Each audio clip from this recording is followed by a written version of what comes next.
Pour des raisons de sécurité et d'autorisation, certaines zones de l'aéroport de San Pedro nous seront interdites au tournage.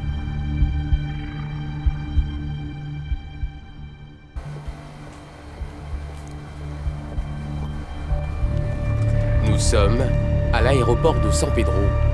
Dans ce petit bureau, 2 agents assurent la transmission des informations aéronautiques.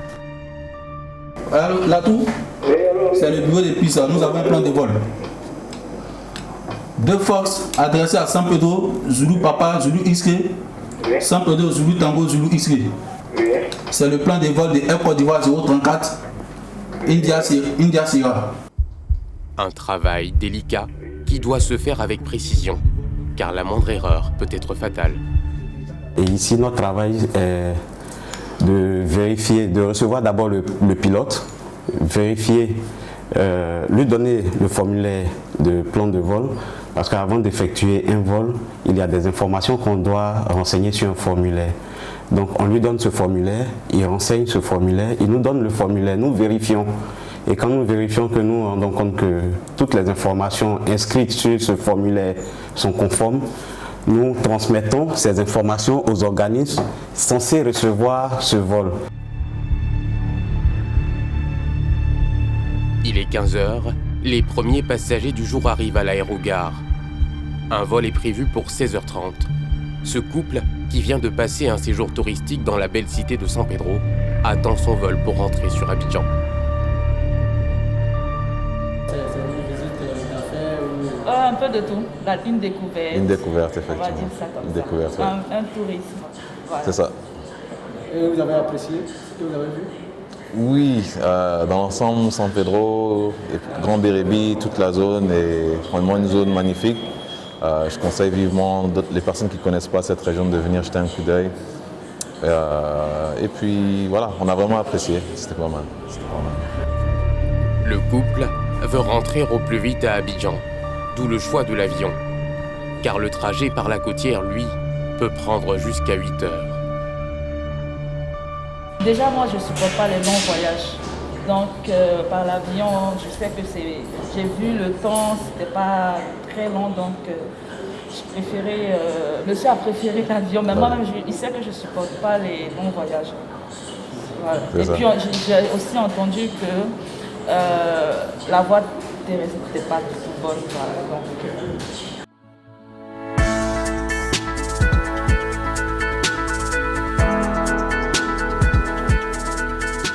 À l'aéroport de San Pedro, le trafic s'est accru au cours de ces dernières années.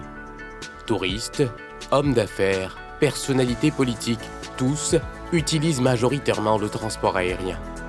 Chaque semaine, ce sont plus de 800 passagers qui passent par la voie aérienne.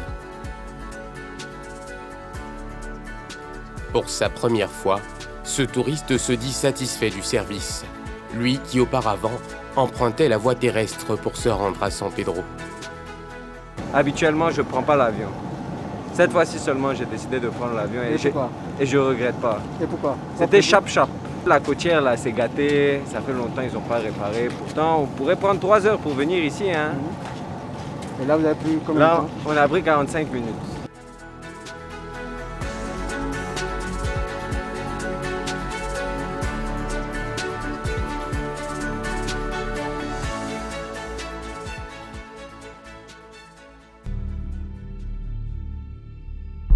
Quelques mètres plus loin, à la tour de contrôle, un avion annonce son arrivée.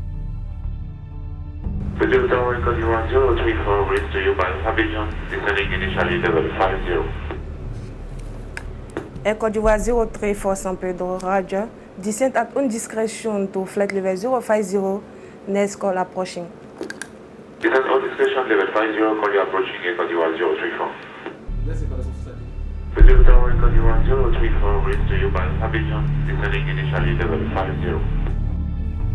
À travers ces échanges, le pilote signale sa position dans la zone. Tout à l'heure, il avait appelé pour le premier contact. Il a décollé d'Abidjan et il a appelé San Pedro pour un premier contact. Il a donné toutes ces informations. Ce deuxième contact, il a été libéré par Abidjan. Donc, il a été libéré par Abidjan et Il a entamé sa descente jusqu'à l'atterrissage sur San Pedro. L'atterrissage de l'avion nécessite plusieurs exigences. Tous les aspects météorologiques doivent être pris en compte. Pour chaque vol, une équipe surveille les conditions météo. Par un simple regard, Léa arrive à déterminer la nébulosité. Donc, c'est quoi vous regardez exactement? Bon, le ciel, pour estimer la nébulosité des nuages. Je regarde aussi la visibilité, pour estimer un peu la visibilité. Si elle est bonne ou bien si elle est trouble, la visibilité, je vais l'estimer à 8 km parce qu'elle me semble un peu floue.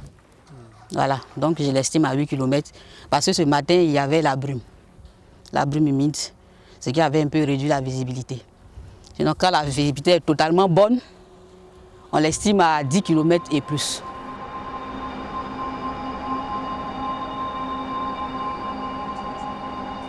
Pour mieux maîtriser les conditions météo, une station a été installée non loin.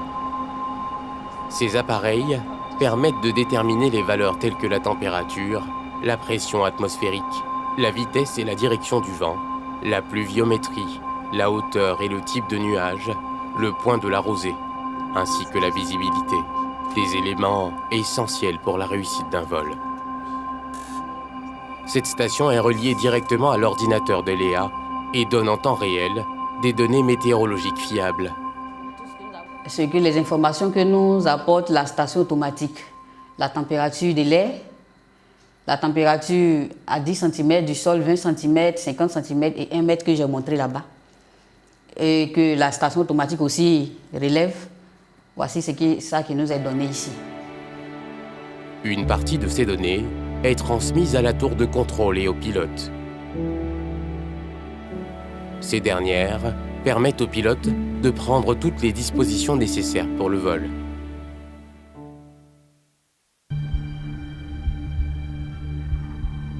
Il est 16h30, la tour de contrôle donne l'alerte aux pompiers, car un avion est annoncé pour atterrissage. Transmettez.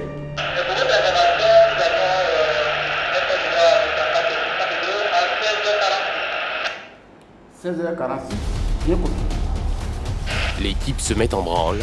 Elle doit être prête avant l'arrivée de l'avion. Ok les gars, l'avion vient d'appeler, vient de faire son premier appel. Et la tour nous informe que l'avion va atterrir à San Pedro à 16h46 minutes. Conducteur du VMA, fait sortir le véhicule. C'est reçu.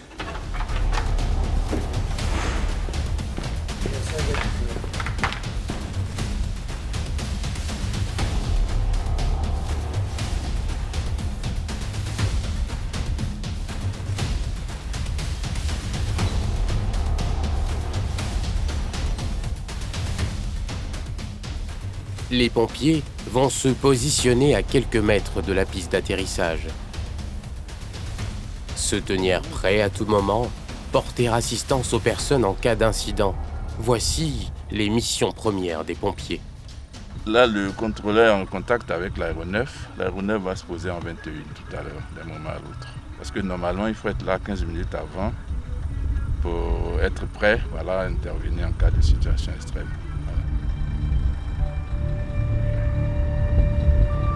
15 minutes plus tard, l'avion fait son apparition dans le ciel de San Pedro.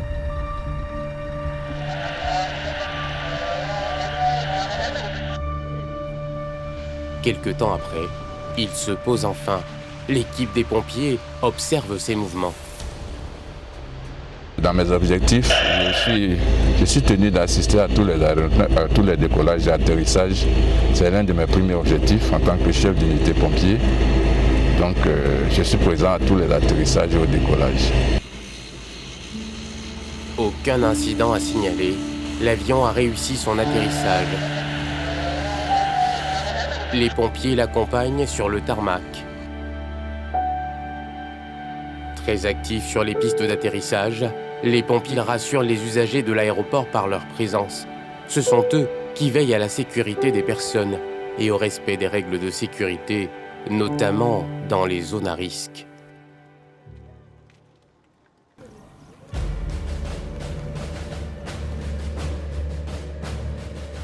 Le lendemain matin, nous retrouvons le lieutenant Honora et son équipe en plein cours. Donc voilà, notre avion a eu un souci et les pompiers sortent. Le premier engin est sorti. Vous voyez la position qu'il prend. Est-ce une bonne position? Qui me répond, est-ce une bonne position? Vous voyez comment il intervient, c'est une mauvaise intervention. Vous voyez que le porte-lance a des difficultés à tirer sa lance et son servant est arrêté, il ne fait rien. C'est un mauvais geste. Cette révision permet aux pompiers d'avoir les bons gestes lors d'une intervention. C'est des rencontres importantes parce que ça nous permet donc d'avoir une idée nette de ce que nous faisons. Ça réactive la mémoire des pompiers, ça permet aux pompiers d'être toujours actifs, de savoir qu'est-ce qu'ils vont en faire quand ils vont à une intervention. Et pour éviter les incidents, chaque matin, une équipe contrôle la piste d'atterrissage. Un contrôle régulier et justifié, car un obstacle sur la piste pourrait provoquer une catastrophe. En général, c'est des oiseaux. De passage, ils prennent des morceaux de bois, des branches pour venir les déposer sur la piste. Si on les trouve, nous les ramassons, nous les mettons dans le véhicule.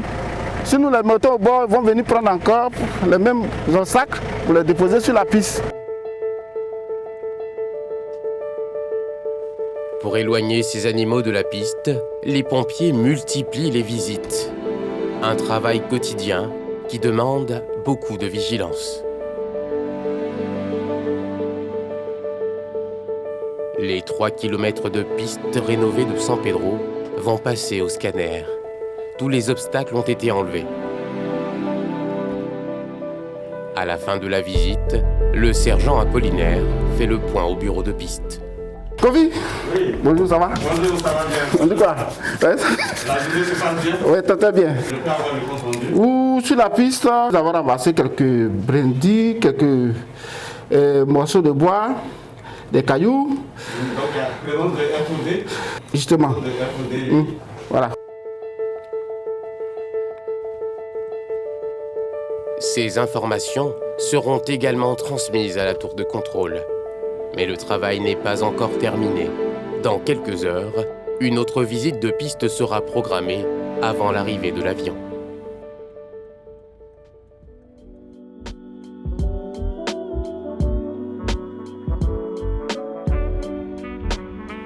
Aujourd'hui, l'aéroport de San Pedro est classé parmi les meilleurs aéroports du pays.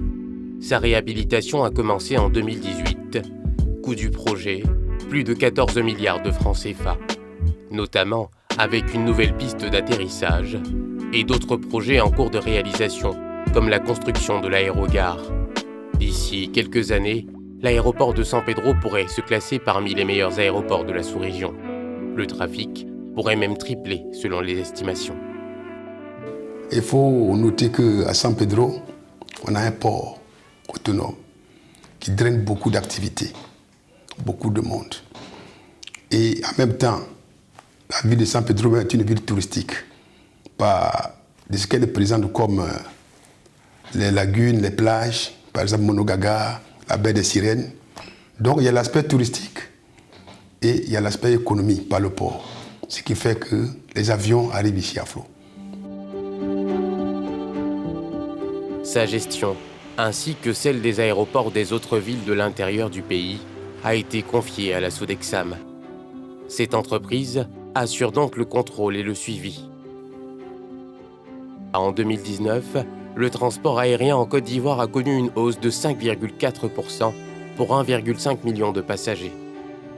Au plan national, on enregistre une croissance de 39,8%. Ces chiffres pourraient donc doubler dans les années à venir.